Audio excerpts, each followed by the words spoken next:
Everyone says how horrible it will be to renovate or build your house. We're here to say it doesn't have to be that way. Join 3 seasoned architects as they interview homeowners who recently completed a large project and ask them one simple question. What do you know now that you wish you knew before you started? Welcome to Home, the Second Story podcast. Hi, and welcome to Home, the Second Story. We are 3 residential architects sharing real conversations with homeowners who've taken on custom home or renovation projects. If you haven't already, check out our first episode to hear more about us and why we're doing this. I'm Sherry Scott from Springhouse Architects in Cincinnati, joined by my co-hosts. I'm Taylor Davis of TPD Architect in Birmingham, Alabama. And I'm Marilyn Modinger of Runcible Studios, based in Lancaster, Pennsylvania, and Boston, Massachusetts. Today, we are honored and delighted to have Mark LePage with us from Charlotte, North Carolina. Welcome, Mark. Hi. Good to have you. Good to be here. I'm so used to saying good to have you. Turn of event. Right. Yes, this is a rare opportunity. That's a spoiler for our upcoming conversation about why we all just laughed about that. So, but first, we're going to do our lightning round of our quick 5 questions about your project. So first of all, where was the project located? The project was located in Chappaqua, New York, in Westchester County, just above New York City in New York. Was it a new build, addition, renovation, some combination? It was an addition and renovation. When did you start the project and when did you move in? We purchased the house in 1997, did a quick renovation, and then did some bunch of other things, but we moved in right after we purchased it. But nice. It's a part of the story. Okay. Yeah, we'll get to all that. What size house is it? When we purchased it, it was 900 square feet. It was Wow. 30 by 30. Yep. Nice. And it didn't end at 900. You guys added a little bit. No, we added a little bit. Not a lot, but we did add to it. We made it livable. And our last question here in this lightning round, there are a lot of ways to work with an architect, and our guests usually, are not architects themselves. So curious to hear how you worked with an architect on this project specifically. Yeah. That's an interesting question because I did work with an architect. I am an architect and my wife is an architect. And so I am married to an architect. She did most of the design and led most of the architectural process. So I could share more of that. But yeah. Well, we would definitely want to hear more of that. And I feel like I'm going to add question 6 here, which is I feel like we should talk about how we all know each other. Before we get rolling on the whole story here. We're baby podcasters. Mark's the real deal. So Mark, you were saying before we started, you've been podcasting since when? 2012. And we've all been guests, by the way. So everyone should go listen to EntreArchitect podcast, right? Yes. EntreArchitect podcast. It launched on December 12th, 2012. And I just recently, yesterday, recorded my 634th episode. Wow. Yes. That's amazing. Congratulations. Yep. Yes. And thanks to you, you were all part of that 634. Mark is the reason why we all know each other in the first place. So, Mark, do you want to say just a little bit quick about EntreArchitect and kind of the genesis of it and how maybe we 3 cool people fit into that story? Yeah, for sure. I'm an architect, like I mentioned, and in the late 2000s, I started writing a blog called Entrepreneur Architect. I was the business side of my firm, and my wife was the design side of the firm. And so I loved business. And so I started a blog called Entrepreneur Architect to just find information on the web and put it into this blog for myself so I can go back and reference it. And because it was so early, there was very few blogs, if any, that were being written by architects about business specifically. It found an audience of other architects, and a community of people started to form in the comments. It was way before social media, 2007, 2008, somewhere around there was when that blog started. And a community of architects formed in the comments. Every time I posted, a bunch of architects would show up and make their their points made in the comments, and they would start talking back and forth, and a real true community was born. And that community over the years kept encouraging me to turn it into something bigger. Specifically, you three were a big part of that, and kept saying, this should be more than just a blog. And so after many, many years of procrastinating and saying, I'm going to do this, in late 2012, I realized that the date 12/12/12 was coming up, December 12th, 2012. And so I said, okay, if I'm going to do this, I have to put it out there that I'm going to, commit to launching this. But I didn't tell anybody what I was going to do. So I wrote a blog post called My 12/12/12 Project. All it said was, I am going to do something significant on December 12th, 2012, calling it my 12/12/12 project. And it is something that will change my life, going to change the lives of others, and to hopefully impact the world. I remember that. I remember that specific blog, and I was thinking, what is he going to do? Yeah. And so that was my way to finally do it, right? It took me about 4 years to finally commit to doing it, because I was afraid. It was just pure fear. Why me? What could it become? What if it does become successful? How does it change my life as an architect? Yeah. And so December 12th, 2012, I committed to doing it, and I launched at 12:12 p.m. So you got to go for the whole thing. I launched EntreArchitect.com specifically as a platform to help small firm architects build better businesses, and launched the EntreArchitect podcast the same day. Soon after that, with the intent of turning this into a business and a platform that would grow beyond me, I launched membership. And the membership was the Academy. And the Academy was a mastermind group. And the three of you and a bunch of other people came together and became the first cohort of the EntreArchitect Academy mastermind groups. And the rest is history. We're still doing mastermind groups. We have over 30 mastermind groups today at EntreArchitect. Amazing. And we have business resources and the episodes of, podcasts and all kinds of things. It's amazing. And just hearing you say that you started that blog in 2007, 2008, that's when I started my business. It's like it was instrumental in me building my business. Not only you, Mark, but the people that you brought together that, ended up being friends and colleagues and meeting at conferences. And it made such a difference in my business, which then of course extends to my life. And I want to thank you for that. You're welcome. I appreciate all of it. Well, and you said that your goal was to do something that would change the world and change people's lives. And here we are. I mean, I remember reading the blog posts at my breakfast room table, and my husband came in at 11. I think I've told you, Mark, this story before he was going to bed, and he was like, "What are you doing?" I was like, "I'm reading this guy, and he knows everything, and I need to absorb more because he's answering all the questions that nobody else can answer." And at that point in my household, you earned the nickname the Swami, and ever since then, my husband has called you the Swami. The Swami. That's funny. Well, I think it's just a testament too to the power of sharing knowledge and bringing everybody together around these sorts of topics, and providing not just the knowledge sharing, but also the support.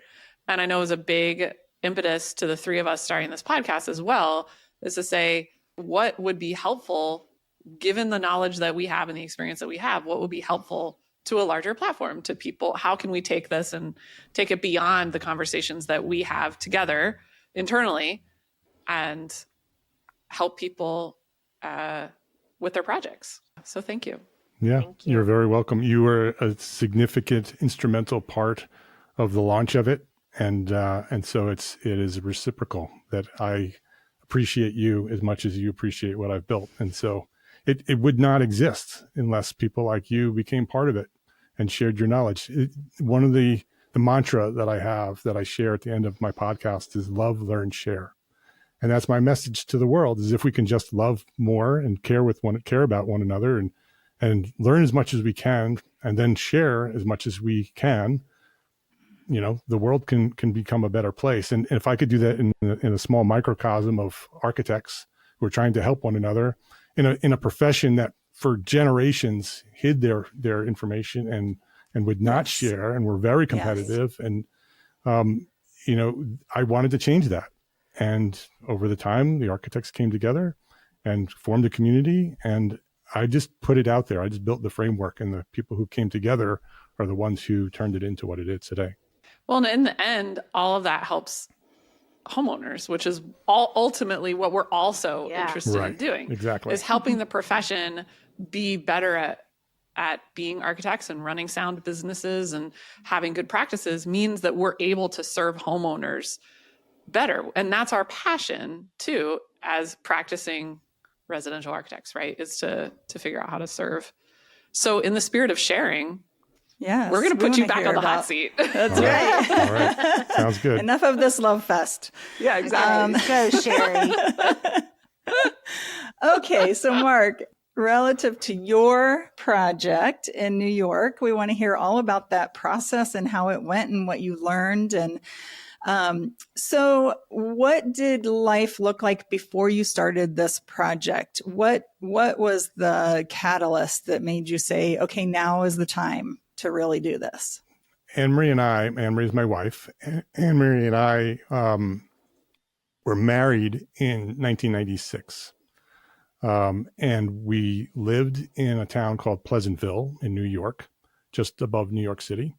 And we lived in a little teeny tiny apartment, and we wanted to buy a house. And two architects trying to find the perfect house is complicated. And so for almost a year and a half, about a year, we had a realtor who we were driving crazy, trying to find the right house. And, they kept bringing us to the houses that, just weren't what we were looking for. Mm-hmm. And one day in the summer, she took us to this house. She said, this house is going on the market tomorrow, and they're going to let us see it first before the open house. And so we got in the realtor's car. She took us to the house. We turned into this private driveway and drove up this hill in a town called Chappaqua that we were not even looking in because it was way out of our budget. It was one of those towns in Westchester County, New York, where all the bankers and all the traders, all the people who make all the money in New York City live, right? They live in Westchester County in Greenwich, Connecticut. And so we weren't even looking in Chappaqua. And so we're like, this isn't going to happen. This is not going to be a house we can even afford, never mind the house that we're looking for after a year of being disappointed. So we drive up this private driveway. That was the first hint. We're like, private driveway? There's no way we're going to be able to afford this house, private driveway. And so we drive up this driveway and past two other houses on the driveway. So it's a shared driveway, and go up a hill and into the woods. And we're going into the woods. It's like, oh my goodness, this is awesome, right? This is one of the things we want.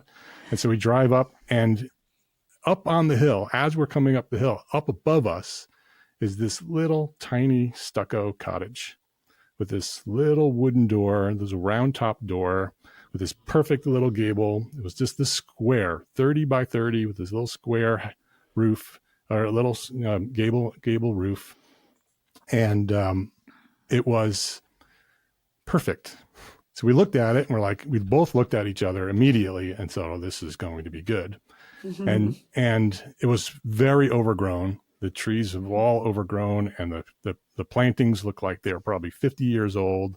And the driveway, I had two stone piers at the driveway. So you come up this shared driveway, and then you would have to go into our private driveway. You sort of turn off the shared road and into our driveway, and this little short gravel. At the time, it was dirt. It wasn't even gravel. It was just dirt. And you go past these two piers that were like 80 years old, and look up at the house, and it's like this perfect house, this big stone retaining wall, all like 80-year-old stone, field stone wall. And it was like a tan stucco with dark red trim, and it had like pasted on wood to make it look like a Tudor. It wasn't a Tudor, but they sort of pretended it was a Tudor. Somewhere along the line, they did that. And we were like so excited about this. And it was priced at a price that was above our budget, but it wasn't unmanageable. So we're like, maybe this could work. And so we walk up the stairs and we walk in the front door, and it was a disaster. It was a disaster. They were still living in it because the open house was the next day, and they hadn't yet cleaned it up. I don't know how they cleaned it up for the open house. They probably didn't, but it was a hoarder. It was really? It was 3 feet of stuff and probably Wow. 50, 60 years of life in this house that had not been painted in generations. And the walls were all dirty and sticky and moldy. Anybody else who would have walked into that door would have been disgusted, and they would have turned around and left. But Annmarie and I walked in and said, Hey. oh my goodness, this is going to be great. This is perfect. Because beyond all of that, exactly, beyond all of the mess and the dirt and the mold, we saw the original crown moldings. And we saw the original fireplace and the original mantle and the original hardware and the original light fixtures and the original textured plaster on the walls. We looked right past the mess and fell in love with this little tiny house that had been neglected for 50 years, that nobody else would have, anybody who would have walked into it would have said, this is a teardown. We're not even messing with this, because it literally had not been updated ever. It had, from 1934, it was built, and it had never been updated. It had the original fuse box with 2 fuses. Oh, it had the original kitchen. The kitchen was about 8 by 10, and it had the original porcelain sink and this built-in cupboard, and the refrigerator was blocking the door to the back deck because they didn't have refrigerators that size or at all in 1934. And the stove was this original 1940 stove, little white stove. And, everything was like a time capsule. Yeah, it was a time capsule. And we just totally fell in love with it.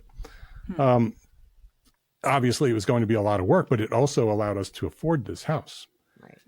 And it was all there because it was so neglected. It had never been updated. All the original stuff was still there. The original light fixtures and the original plaster and all of that stuff that most houses built in the 30s, it's all been gutted somewhere along the line.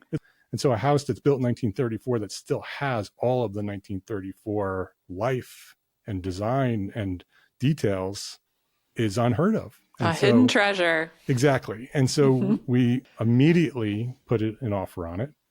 And they were not supposed to be in the house, but they were. And they met us. Oh, and that's a no-no, right? Yes, but because they met us, we told them that we were architects and that we loved the house and that we were going to save it. Yeah. And this was a house that they had lived in for 50 years. This was the second generation who owned it. Mm-hmm. And the person who it was actually the man and the woman who bought it, the man had died probably in the 70s. And that we've heard afterwards through becoming friends with the owners, that when the husband died, the wife didn't want to change anything. She wanted to preserve the house that was his house. And over the years, it just neglected. She didn't even want anybody to repair it. And so it just continued the way it was from the day he died. And so as a time capsule, like you said, it was a time capsule of the day he died. It never changed.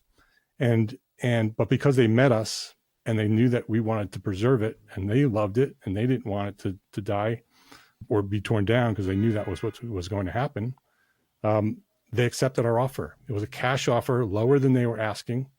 And it worked for us and it worked for them and they accepted it. And the realtor convinced them to go ahead with the open house? The open house the next day. Of course. And so they had the open house and we're sitting, in our apartment waiting for the news because they hadn't officially accepted. They basically verbally accepted it. Right. And so we had a deal with the owner, but there was nothing signed. We had no contract. And the next day they had a full open house and they had 3 offers cash for more from developers who were going to tear it down and they were going to build a big house and they were going to make lots of money. And they held to their agreement with us and they sold it to us. Amazing. What a great story. Yeah. Aw. So did you live in it as is? We could not live in it the way it was. We took about 2 weeks to clean it up and make it livable. It was just Annmarie and me and some friends, and our parents came and helped because we were living at Annmarie's friend's house because we had moved from we did not renew the apartment, and we bought this house and we expected to move in. And so we were temporarily living at Annmarie's friend's house. So we started doing this cleanup renovation. So basically clean it, right? Get everything. It had been emptied, right? So it was just an empty box. But the mold was still there and the dirt was still there. And so we spent days and days scrubbing it down and cleaning it and making it beautiful again and repainting everything. And then had the floors refinished. The original fir floors were there under all gorgeous. that stuff. So the floors were Yeah. actually in really good condition because they were protected by all the stuff. Yeah. And Yeah. so we had the floors refinished. We had the old, there was vinyl on top of linoleum. We had that. We actually did all the work ourselves except for the floor finishing. We removed all the linoleum, scraped it. That was I've been horrible. there. It's horrible. That is horrible. And and had the floors refinished all the way into the kitchen. And then about 2 days into moving back in, I was moving the big heavy radiators around.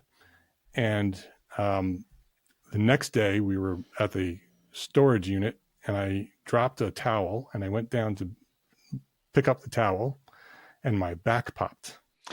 No. And I could not get back up and I had excruciating pain and was completely disabled before we moved in. Oh my God.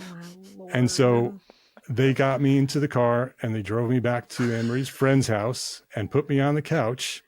And I spent another week laying on her couch, immobilized, because if I moved, I couldn't While breathe. Annmarie moved all those boxes. And Annmarie and her parents and help of friends my moved goodness. everything back into the house.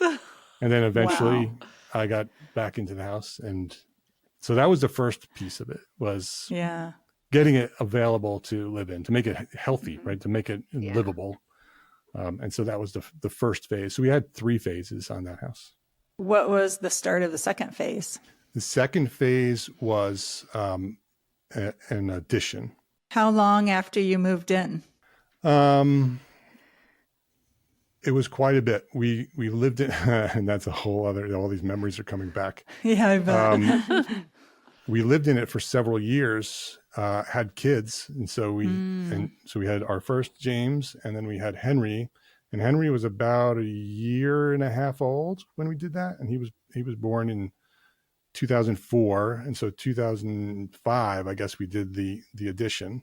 And we did the addition not because we had the money, but because Annmarie's father one day came by and saw that we were giving his grandson a bath in the bathtub and there was not enough hot water. And so every day we would take boiling water from the kitchen that we would boil on the stove and we would bring it through the house to the one bathroom that we had, because we only had one bathroom, and fill up the little kitty bathtub with hot water. And so he could have a bath. And we were just living that way. It was just, that's the necessity of living in a house like that. And the house had no insulation. And so in the winters it was cold. So our James would sleep in a snowsuit. It was too cold to, and again, we were two 20-year-olds. Yeah. Exactly. Yeah. That's just how we lived. And we didn't have the money to fix it. And we were saving, and eventually we would fix it.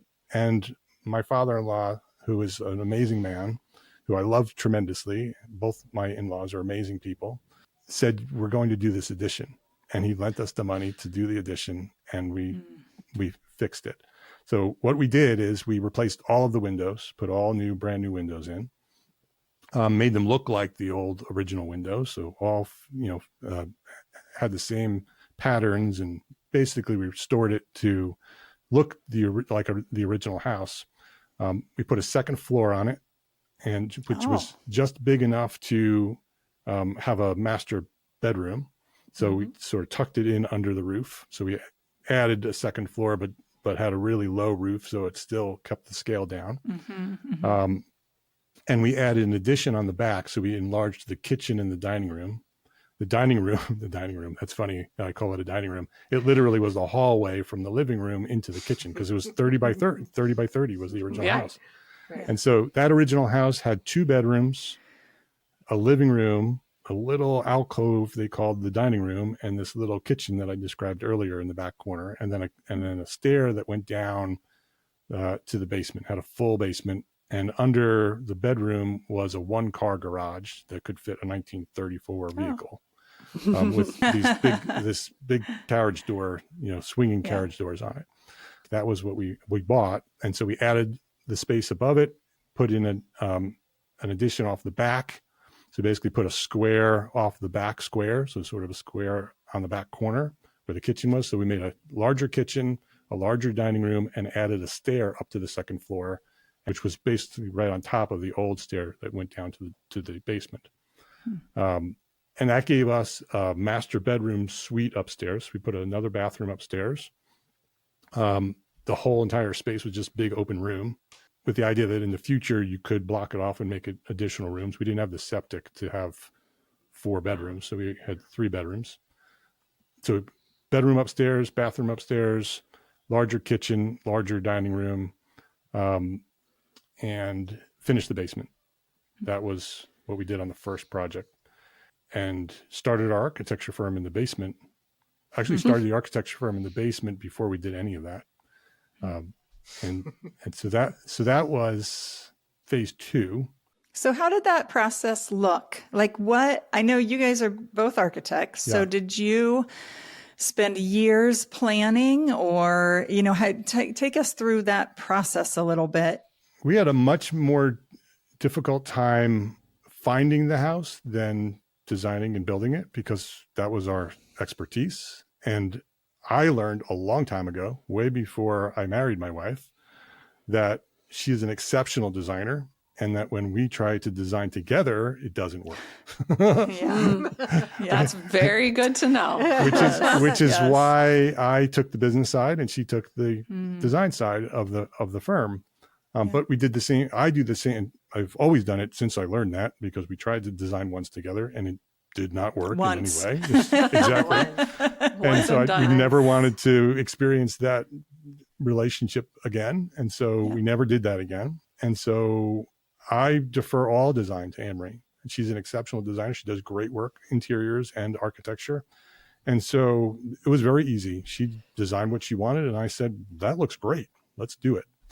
Nice. And then we went through the process with the town and got the permits, and none of it was really difficult, because that was our job. And that project was our project. Our firm, we served people just like us. Our whole firm was built and branded around serving families who are moving from New York City out into the country, which isn't really the country, but they called it the country. And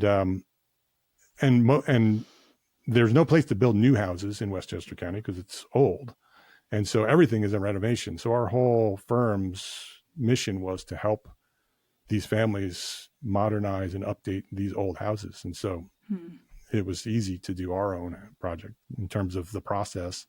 The thing that we didn't expect, and we were sort of a little bit naive, we were 27 years old. When we did the addition, we were in our early 30s, but young architects, we thought we were going to live through it. My in-laws lived about a half hour away over the Hudson River in Nyack in Rockland County, for anybody who knows that area. So about 30 minutes away. So our kids were there. We moved our kids off to grandma's house, and who were integrated into our lives. It's a whole nother story. That's how Annmarie and I actually ran our firm and allowed Annmarie to practice, was that my in-laws were a huge part of the support system to allow us to do that. And so the kids were not there, but we decided we were going to live, through the renovation. We were going to stay there. Did you hire someone this time? Hire someone for what? To do the work. Yes. Okay. So you were not doing all the. We were not doing the physical, work. So we hired a contractor. We weren't going to do anything that big. So we hired a contractor. Actually, we did construction management. So we hired multiple contractors. We hired the builder, we hired the plumber, so we managed the construction, but we didn't do the work. But what happened is that the first day they tore off the roof because they had to put a second floor on. And they put a tarp over the roof, and they tore off the back of the house because we wanted to put on this new addition off the back of it. And we're living in the bedroom, right back to the old days where we're carrying boiling camping water. out in your house. Yeah, exactly. We're camping out in the house, and it started to rain, Oh and my it gosh. started Of to course it thunder, did. and the water started pouring through the middle of the house, like right down through the middle of the house into the basement. And we're like, all right, we're going to grandma's. We're done with this. Because that's not uncommon for water to get into a renovation. You clean it up and you fix it and you do what you need to do. But to live in it, to like trying to be sleeping and the water coming down through your house, and it was not a good idea. And I'm glad you're saying this because it's one of the conversations that comes up with homeowners all the time. Yes. Everyone wants to live in the house during the renovation. Everybody. Even if we're gutting it, they're like, well, just build us a little kitchen in the basement with a microwave and a mini fridge and we'll be fine. And I'm like, you won't be.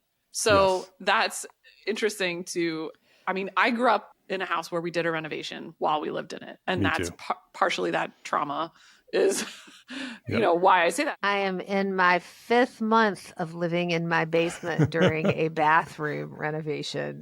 Currently, I it's did not not a good take idea. my own advice at all. I No. never tell people to live there, and yet there I am. No winter clothes, no nothing. Month 5.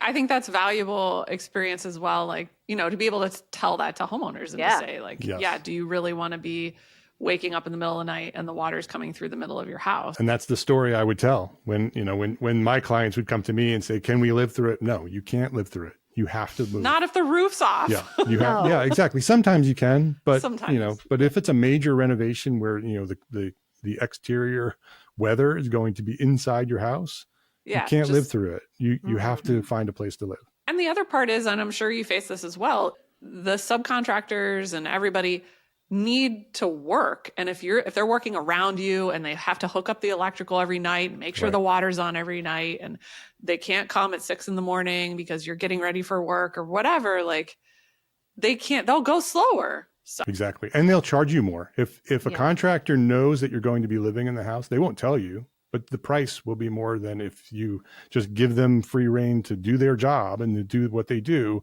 The price will be lower. And if they have to work around you, the price is going to be higher. They're going to charge you. Yep. We should put that in flashing lights. Warning. Yes. Warning. Yes. Giant yellow flag. So that was phase 2. Yes, that was phase 2. So at the end of phase 2, we had the second floor finished. We had the addition built, but the addition wasn't finished. So the dining room was drywalled and painted, but there was no trim. And the kitchen again was painted and had a little bit of trim, but it was just to make it, actually the windows did have trim in the dining room. The kitchen also had trim on the windows, but it was really just to make it look finished. So it was painted and trimmed, but it wasn't finished. And the kitchen, we put in a temporary IKEA kitchen because we couldn't afford the kitchen. We could just afford the addition and to get it up and running and to make it livable for our children without having to carry boiling water across the house. So with that renovation, we also did a full new HVAC system and all new plumbing and new electric, put in an all new 200 amp electrical panel. So fully modernized the house. That's another tip to homeowners too. Like when you're doing a renovation, that's the time to do all of that stuff. Yes. If you've got stuff open and available, I want everybody to listen to that, because if you've got anything that is bugging you about your HVAC or electrical, if you're doing an addition, even if it's just partial addition, that's the time to handle all of that stuff. The other thing about that is if you don't do it then, you're going to have to do it later when you do other things. It's going to be a huge mess. And also, these are the things that homeowners don't count when they're adding up their potential budget. They're like, oh, a kitchen is going to cost this, the additional cost this. And my first question when we start talking about scope is, how old is your HVAC system? Mm-hmm. Because you're going to have to, the unit's about 15 years old. Like, we're replacing that sucker. We are not going through all this and adding all this stuff and adding all this ductwork and doing all this stuff. And then you're going to replace the whole system in 2 years after you finish the renovation. So yeah, it'll be that's a lot more expensive too. Again, way more expensive to do it later. That's why we didn't have the kitchen finished, and that's why the dining room wasn't finished, because we decided to do the other pieces. Yeah, because you're doing all the stuff that's in the walls that's hard to do later.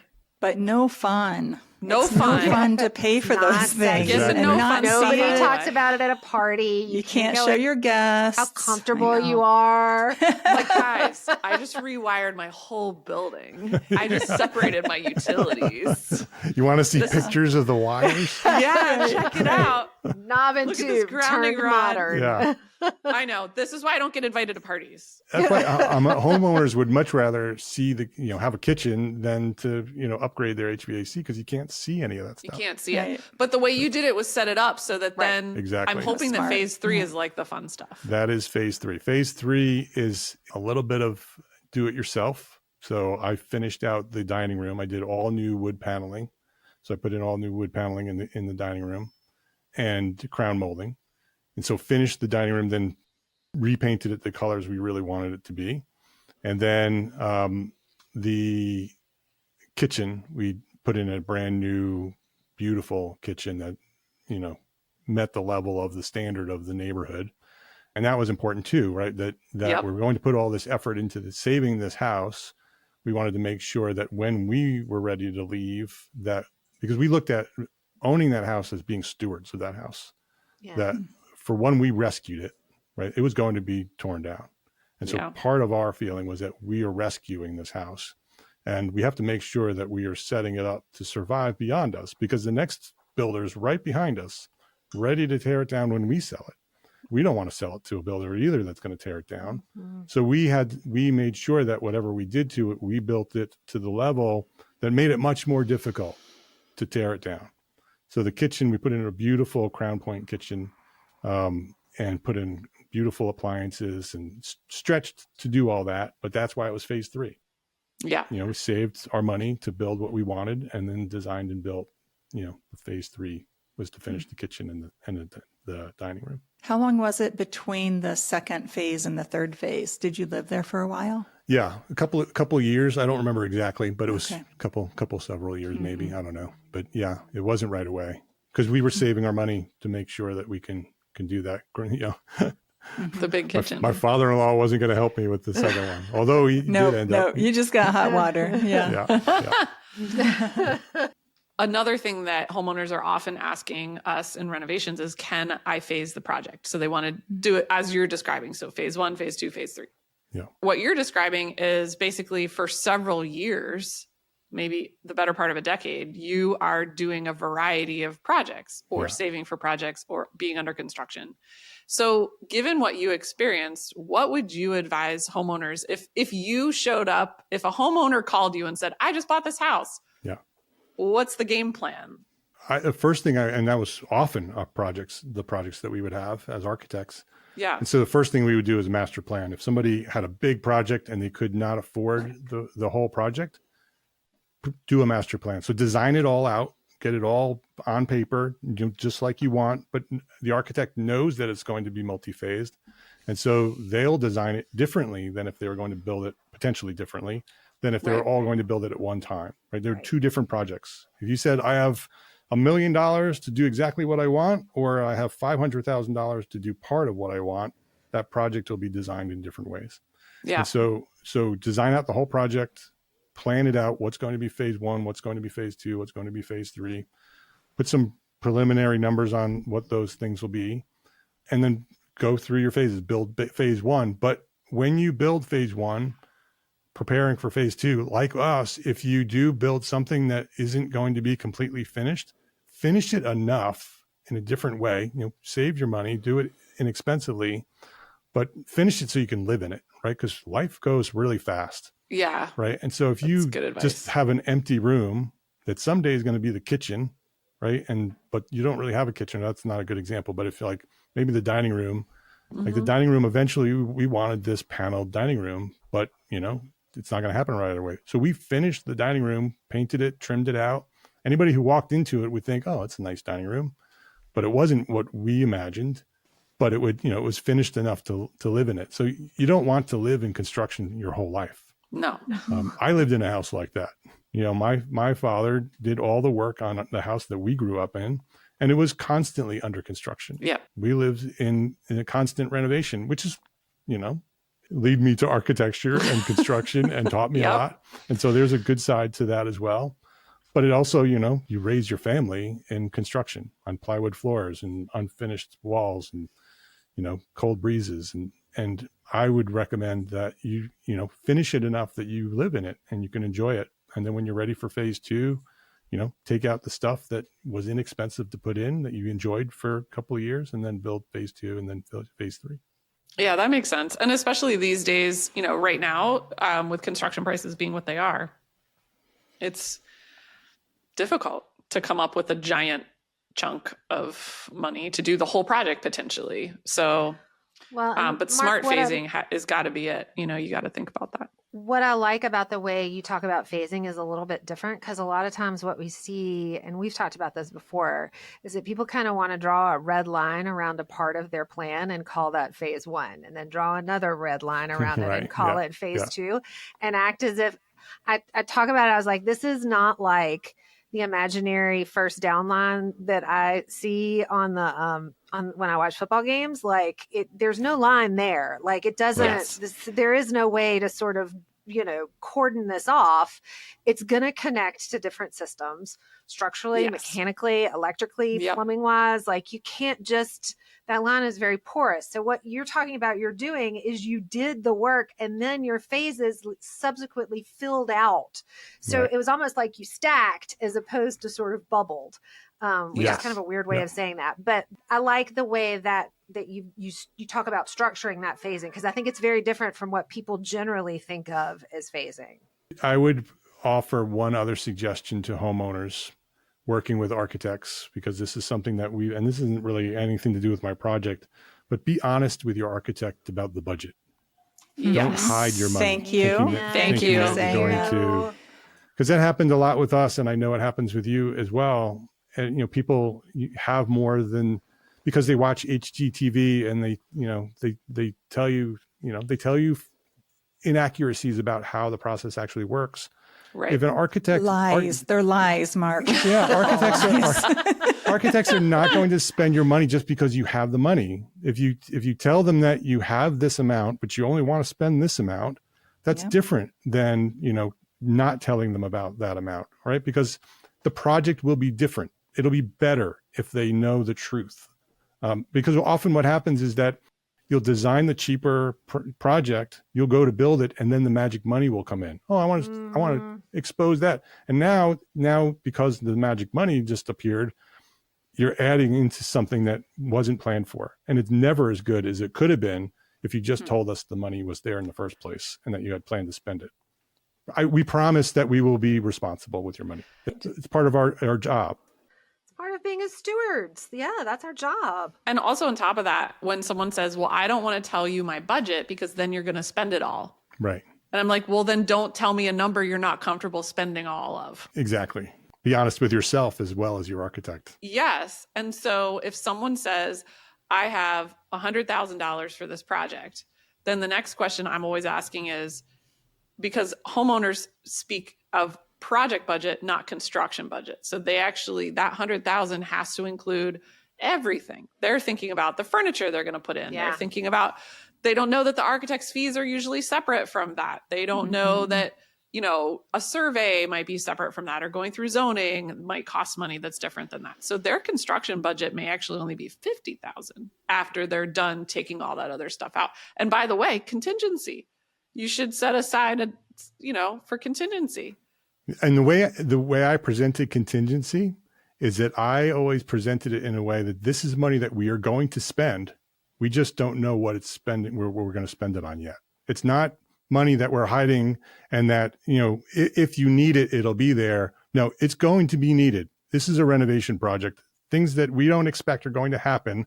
And that money is there to pay for those things that we know are there. We just don't know what they are yet. 100K and you say, and I'm just using a number just out of the blue, and you say, okay, 20K is contingency. Right. XK is for architect, XK is for this. And then what's left over is what we can spend on the kitchen or the whatever. And the 20K will be spent. Will be spent. Yeah. Because you will open up walls and you will find crazy stuff. Yeah. Every time. Every time. I'll share a quick story. When I did my first renovation in Birmingham, we ended up in the project at the very last piece, and the home. I was trying to convince the homeowner to take a porch off the garage so that we could do a 3-point turn with a minivan in the driveway. Like, this is the kind of projects. And he looked at me and he said, nope. And I was like, why? And he said, because at this point in the project, the only thing we're going to fund is Confederate money or a Native American burial ground, and neither of which are going to help me pay for the rest of this job. That's all that's left. Got to know when to fold them. So, Mark, I think you have told us a couple of things that you would do differently, knowing what you know. And because I know you have done another project since then. Did you do anything different then on your second project, knowing what you learned on the first? Well, my second project is when we moved to North Carolina. So in 2017, my in-laws, who were in New York, who were helping raise our children. And now by this point, my children were, older. They were teenagers in high school and college. So this is a long way to answer your question. Okay. My in-laws would go down to North Carolina to visit their sons, my wife's brothers, who lived in Charlotte.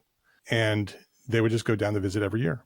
And we were in New York, not with Annmarie's brothers. And coincidentally, my brothers, who were also in Charlotte within an hour of my brother-in-law's, but we were still in New York. But we were in New York because my in-laws were in New York. They were never moving.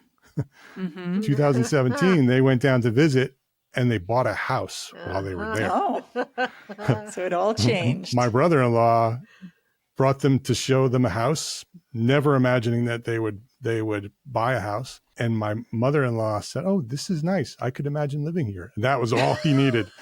He had a realtor there. 15 minutes later, he had a realtor there. And about an hour later, they had a deal. Sounds like a plan that was hatched. and they didn't know, and we didn't know. And they came home and they said, we bought a house. We're moving to Charlotte. And we're like, I looked at Annmarie and said, when are we moving?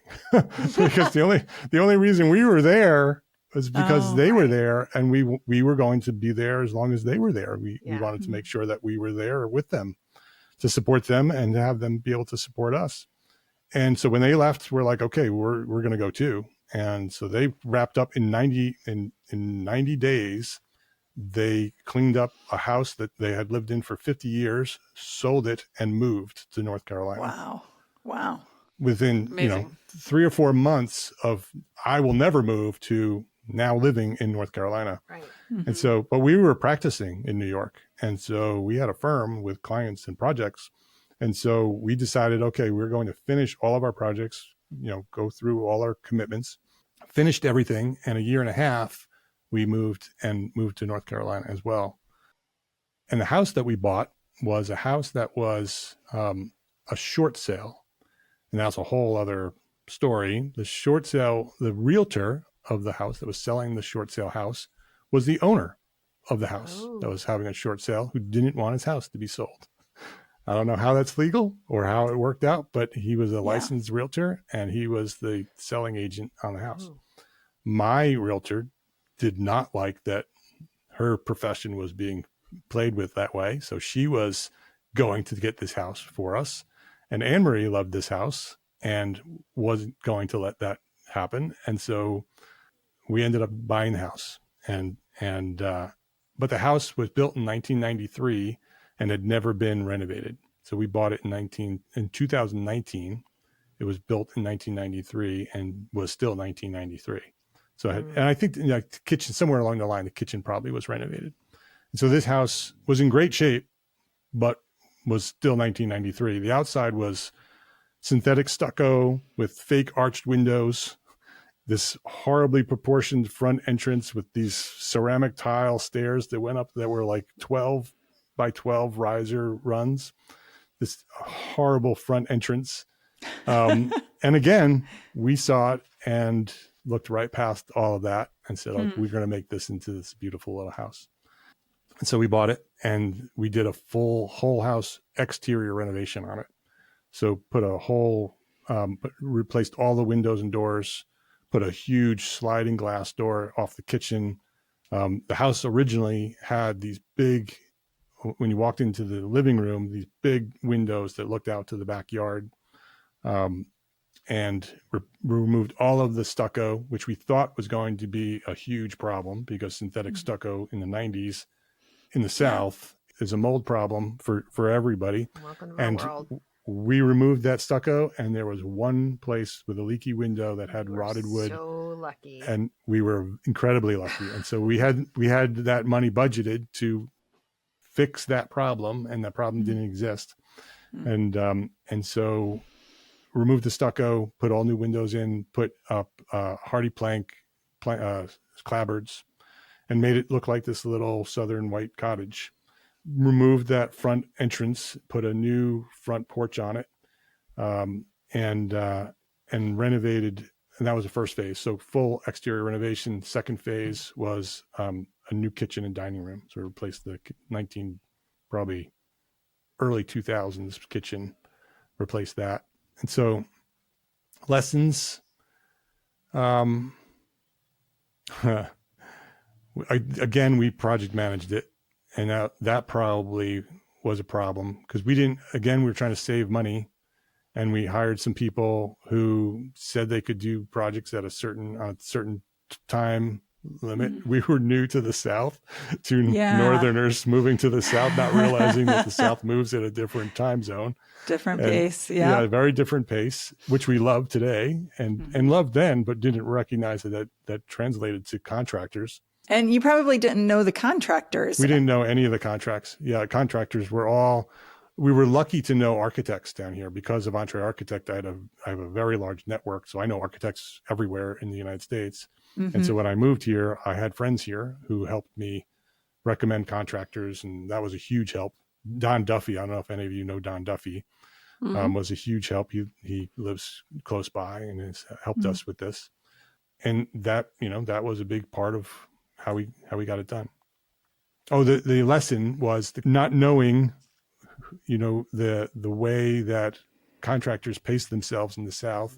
We hired the siding guys, which were two brothers who showed up on a pickup truck, who did a fantastic job, but it took about 4 months to re-side the exterior of our house. And so, I think references and understanding the backgrounds of contractors, even if they're great contractors and great people, someone could have told us that, which we didn't check. We just, used the referrals. Great people, great job. Just took a lot longer than we expected. So, Marilyn, to wrap this up, you want to ask our final question? We'd love to hear something about your finished home, whether it's the one in New York or the one in North Carolina, something that every time you see it, you just love it. There's a lot to love in both houses. I mean, we put so That's much a great love. answer. We put so much love into both houses. I mean, the Chappaqua house was, the whole thing was done out of love to save the house. And so everything there, we miss that house a lot. There's not much I miss about New York. I really love where we moved, and New York has a really, stressful environment to live in.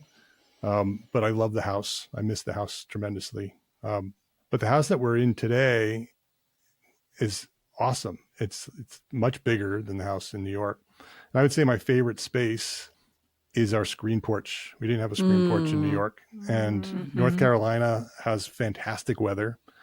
And, 9 months of the year you can be outside, and probably more than that.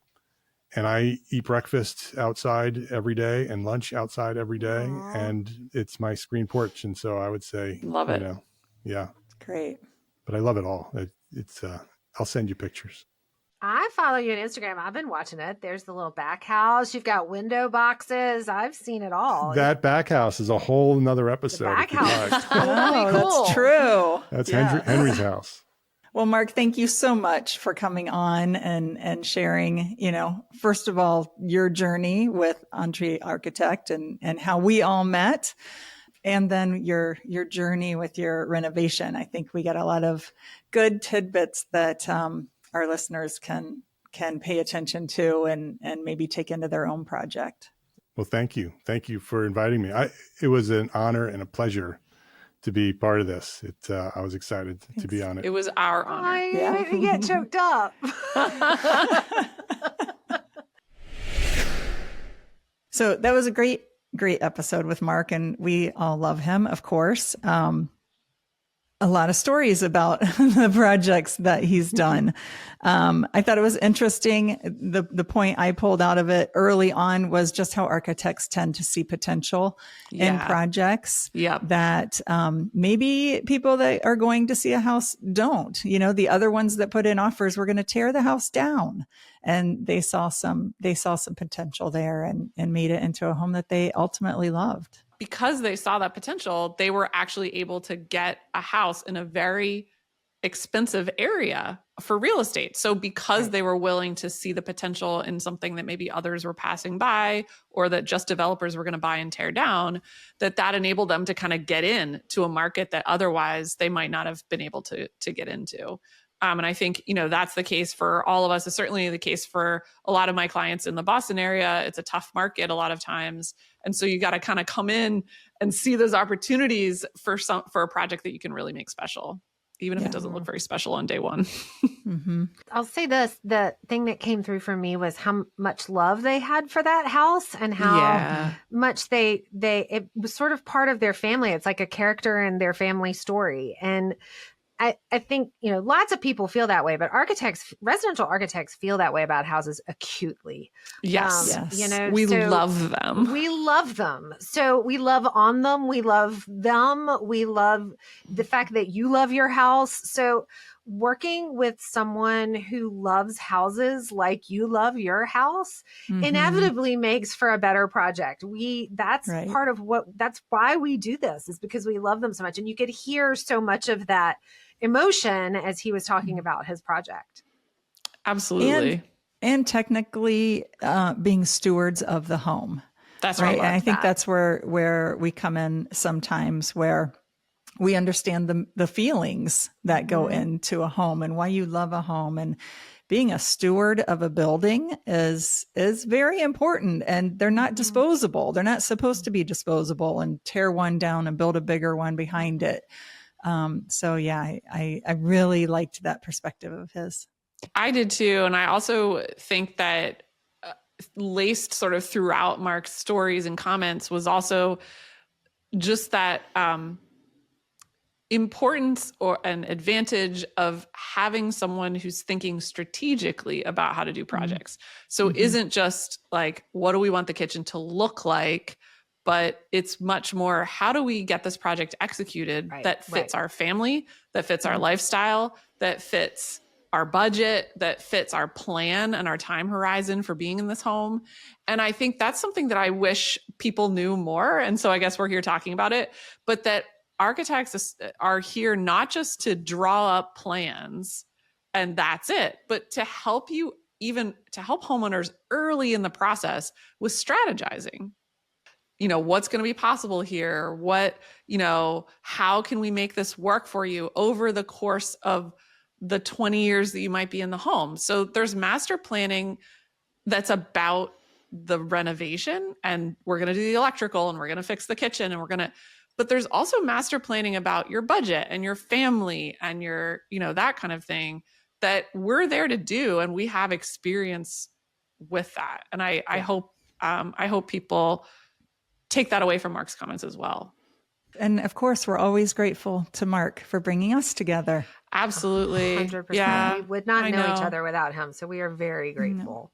I'm always surprised how, when we say what the dates are, like how long we've known each other. How long it's, yes, I know. We can't I'm like, be that old. That was just a couple years ago. No, we're not that old. Thank you so much for joining us today on Home, the Second Story. If you'd like to come on the show and share your story, email us at admin@htsspodcast.com. We'd love to have you as a guest. For more inspiring homeowner stories and tips, we'll see you next time. Thanks for listening to Home, the Second Story podcast. Feel free to share this episode with a friend. Contact information for all three of our architects are in our show notes. And don't miss future episodes. Follow or subscribe to our show for free in Apple, Spotify, YouTube, or wherever you're listening right now.